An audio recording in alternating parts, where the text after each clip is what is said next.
Oke, Di. Jadi apa nih yang bisa kita diskusiin hari ini? Apa yang pengen ditanyain? Pengen nanyain yang bentar. Di keahlian dan kompetensi itu Pak, di CV-nya itu kan saya ada barbarnya gitu ya Pak. Hmm. Yang bahasa Inggris sama bahasa Indonesia kalau nggak salah. Semua, pokoknya ada sebagian di tempat kamu pokoknya ada itulah gitu ibaratnya ya gitu. Pertanyaannya adalah apa bener kasih itu gitu, mungkin kali ya jawabanku salah. Nggak boleh pakai yang Semua barbar.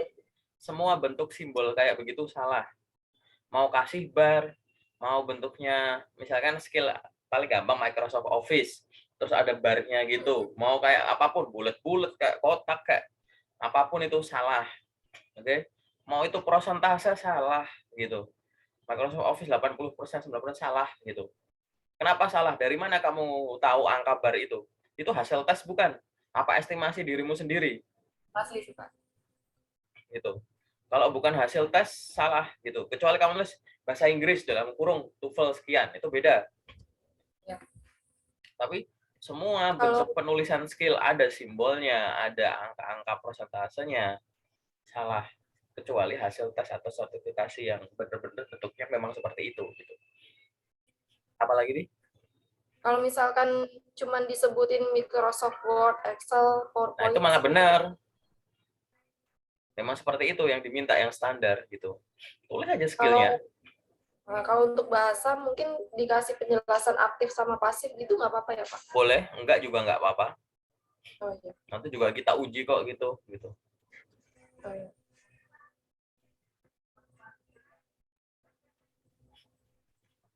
Apalagi yang kau masih bingung. Untuk di dokumen buat ngelamar kerja itu kan biasanya ada yang CV-nya itu di bawah, size-nya itu dibatasin ya Pak, di bawah, mungkin ada yang di bawah 1 MB gitu, ada yang bahkan ada yang 200 KB. Kalau seperti itu sama dokumennya nggak ya Pak ya, apa CV-nya aja? Coba dibaca ulang soal lokernya. Ada loker yang dia cuma minta CV aja. Ada yang dia minta sama yang lain juga nggak apa-apa kalau cukup gitu. Tapi biasanya kalau cuma 200 KB gitu itu CV aja tuh biasanya tuh. Oh iya Pak.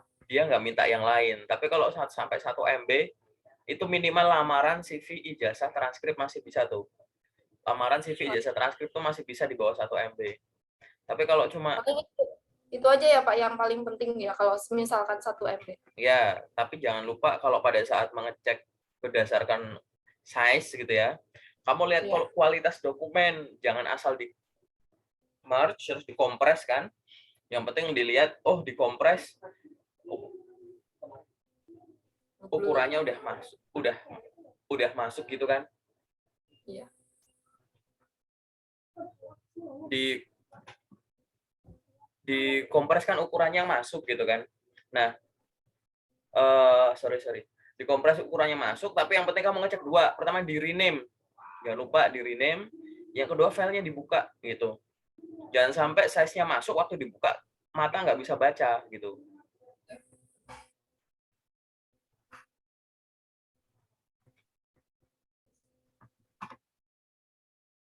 Sorry di iklan. Ya intinya kayak gitu ya. Jadi jangan tadi ya, karena akan ada lowongan yang dia itu memang cuma minta CV aja. Ada yang memang CV dengan dokumen yang lain gitu. Gitu. Kalau kalau memang tidak ada ketentuan size-nya gitu ya, jangan cuma ngirimin CV doang gitu. Tapi kalau memang ada size-nya, dirasa-rasain aja, dicoba-coba aja gitu. Iya Pak.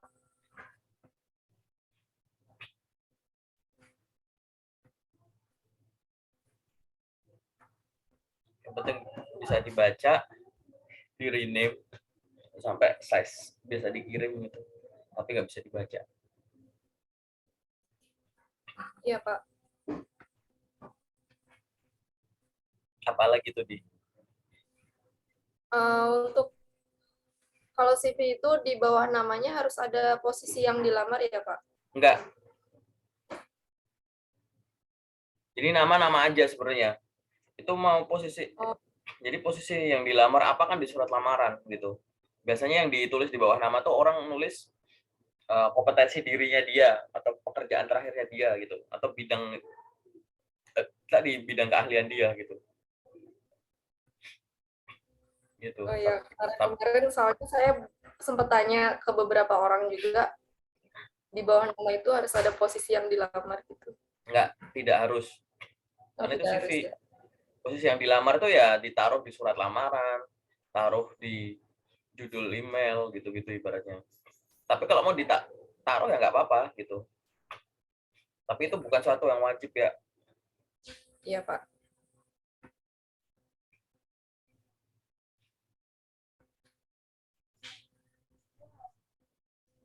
Ada lagi Untuk nggak, Dik? susunan lamaran kerja saya udah benar belum ya, Pak? Ini kita ngomong yang general dulu, belum ngomong ke susunan punyamu. Yang di Apalagi yang masih bingung? LinkedIn ya, Pak. Kenapa Kalau lagi?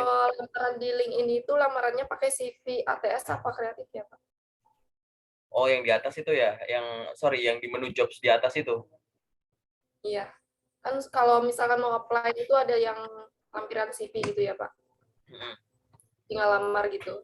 Oke, betul. Pertanyaanku yang jadi gini, ini soalnya cocok-cocokan sih yang ini. Kamu sejauh ini udah pernah nyoba pakai yang mana? Yang desain ini? Selama ini pakai yang desain, Pak. Iya, yang Terus habis itu udah ada yang manggil belum? belum ada, Pak. Berarti preferensinya mungkin pakai yang ini sih. Pakai yang dicoba dulu pakai ETS karena gini, sebenarnya kalau berdasarkan teori ya gitu ya.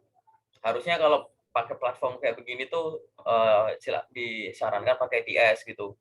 Tapi kan nggak semua perusahaan yang naruh di situ udah punya sistem ETS, tetap Ya, difilter sama rekruternya kan. Jadi nanti attachment-mu tuh CV-mu akan di-download sama mereka gitu. Jadi kalau misalkan kualifikasimu oke, di review LinkedIn-nya oke, CV-mu di-download gitu. Jadi coba dicek dulu, entah nanti diuji dulu ya dia gitu. Karena ada yang dia pakai, nah, aku ngomong di Indonesia ya realnya gitu. Ada yang dia pakai tes Australia tetap tetap dipanggil, tapi ada yang pakai desain juga dipanggil. Nah, saranku sih kalau mau pakai desain mau dicoba lagi nggak apa-apa, tapi habis ini aku review dulu di soal desainmu gitu. Ada cukup banyak yang harus direvisi soalnya. iya baik, Pak.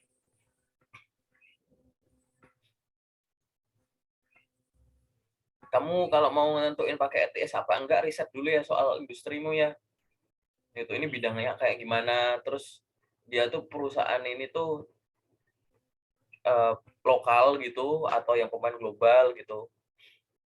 Terus kira-kira yang daftar udah banyak belum, kalau kayak gitu tuh dia bakal masukin ke, karena kita nggak bisa nebak sih itu sebenarnya. Kalau lewat Iya, teori aja sih LinkedIn ya silahkan kamu pakai pakai ITS friendly gitu. Nggak apa-apa kalau kamu diuji dulu. Tapi tadi nulisnya bener dulu, isinya bener dulu.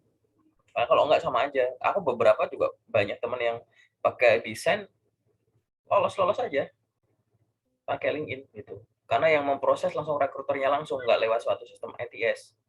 Ini lihat industrinya, lihat load aplikannya yang udah ngelamar gitu, buat nebak-nebak itu tadi.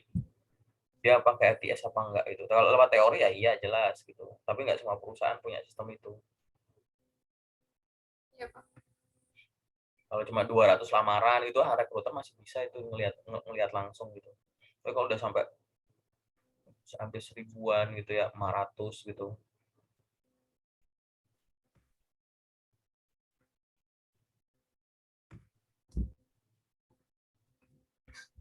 Browsing dulu kalau itu ciri perusahaan yang udah menggunakan sistem ITS itu gimana gitu. Biasanya perusahaan-perusahaan yang udah top top global lah. Tuh. Iya, Kalau di baik. Indonesia ya paling ya unicorn gitu-gitu, dekakorn gitu. Coba dicek lagi itu tuh, diuji gitu. Iya, Pak. Apalagi di Kalau untuk job description yang di LinkedIn, harusnya sebaiknya nih Pak, pakai bahasa Indonesia atau bahasa Inggris ya Pak? semua yang tertulis di LinkedIn kamu samain aja sama yang di CV-mu dan yang kamu kuasai.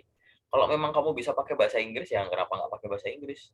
Kalau kamu nggak bisa bahasa Inggris ya nggak usah pakai bahasa Inggris daripada salah. Tapi nanti belajar bahasa Inggrisnya dulu. Kalau udah benar baru deh. Ya Pak, baik.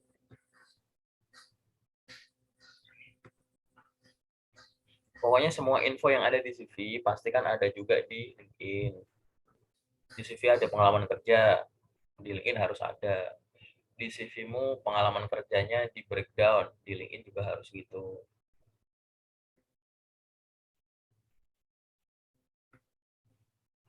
Di CV-mu ada magang, di LinkedIn juga harus ada magang.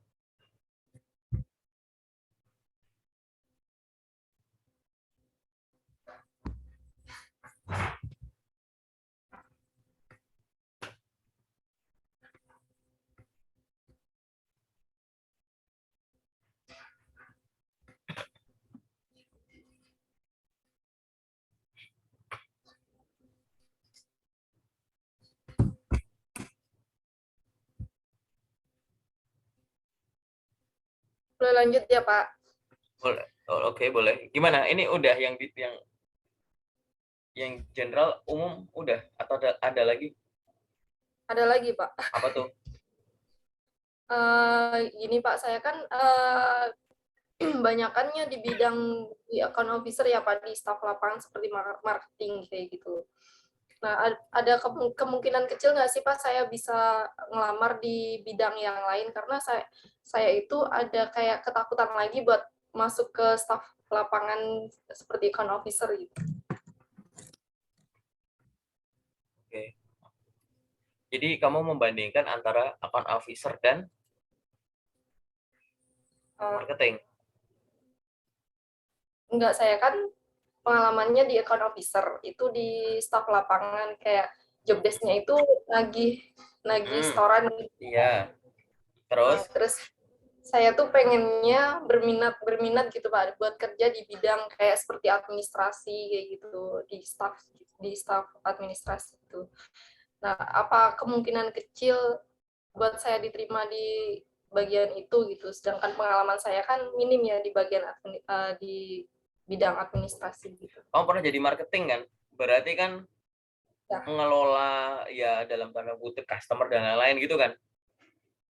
Pernah ya, bikin laporan omset, bikin laporan follow up customer gitu-gitu nggak?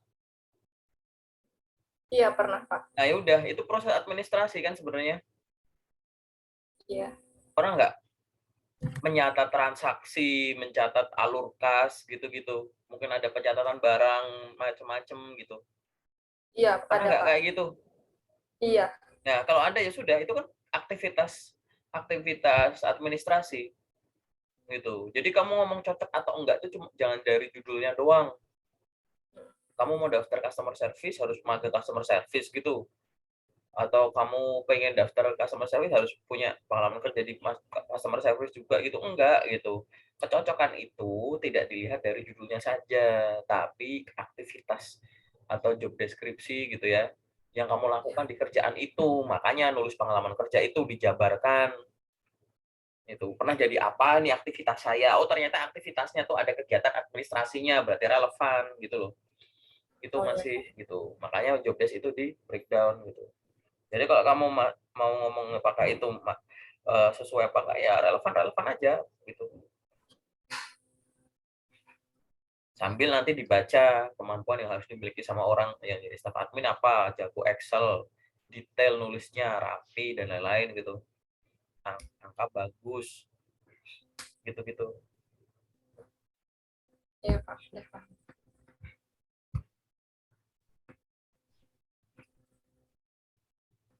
Ada lagi nggak? Kalau manajemen train itu apa khusus buat fresh graduate ya Pak? Enggak. Enggak ya Pak. Ada yang bisa untuk berpengalaman. Kamu udah pernah lihat belum lokernya? Rata-rata sejauh ini yang saya tahu lokernya itu maksimal pengalaman 2 tahun sama fresh graduate. Ya sudah, itu. Fresh grade sih Tapi enggak saya, sih. Fresh grade sih enggak ya gitu. Kalau fresh grade enggak, biasanya tuh batas usia. Kalau ada usia pun juga S1 25, S2 27 gitu-gitu. Cuman ya fresh apa manajemen tren ya kayak gitu-gitu aja.